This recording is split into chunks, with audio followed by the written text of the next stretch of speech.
उस तपस्विनी के पूछने पर हनुमान ने सारा वृत्तांत कह सुनाया और इच्छा प्रकट की कि जहाँ तक हो सके शीघ्र ही हम लोग यहाँ से निकल जाएं तो अच्छा है।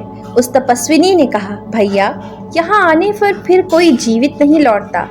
यह निर्विघ्न तपस्या करने का स्थान है। यदि लोग यहाँ से लौटने लगें तो यहाँ की तपस्या में विघ्न पड़े, परंतु तुमने मुझे भगवान राम की कथा सुनाई है, इसलिए तुम लोगों को तपस्या के बल से मैं यहाँ से निकाल ले चलती हूँ। मुझे भी भगवान राम के दर्शन के लिए प्रवर्षण गिरी पर जाना है। अच्छा, अब तुम लोग अपनी आंखें बंद कर लो। वानर भालुओं ने अपने अपने हाथों से अपनी आंखें बंद कर ली। क्षण भर में ही उन्होंने देखा कि सब समुद्र के किनारे एक ऊंचे पर्वत पर खड़े हैं। हनुमान से अनुमति लेकर वह तपस्विनी भगवान राम के दर्शन के लिए चली गई।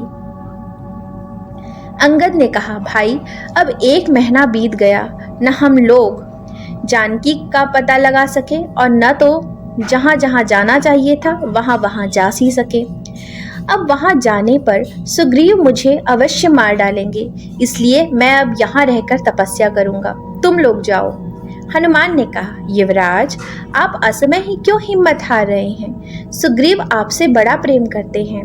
आप अपने जी जान से भगवान राम का कार्य सिद्ध होने के लिए चेष्टा करते रहें। गुफा में जाने के लिए कारण हम लोग को देर हो गई है। वे अवश्य क्षमा कर देंगे और आपको राजा बनाएंगे। आप घबराइए मत। भगवान राम बड़े दयालु हैं। वे सर्वथा आपकी रक्षा करेंगे। चलिए, हम लोग अपनी शक्ति भर उनकी आज्ञा का पालन तो करें। यदि आप सुग्रीव से द्वेष करते हैं, उनके राजा होने से आपको दुख हुआ है और यहाँ रहकर आप बचना चाहते हैं, तो यह कदापि संभव नहीं है। आप राम के काज से जी चुराकर चाहे जहां भी छिपे, लक्ष्मण के बाणों से नहीं बच सकते। उनका काम न करने पर जब बच ही नहीं सकते, तो उनके पास चलना ही अच्छा है। जैसा वे करेंगे वैसा होगा। हनुमान की बात सुनकर अंगद ने जीवित रहने का संकल्प तो छोड़ ही दिया, परंतु उन्होंने सुग्रीव के पास जाने की अपेक्षा वहीं अनशन करके प्राण त्याग करना अच्छा समझा। उनके साथ सभी अनशन करने लगे।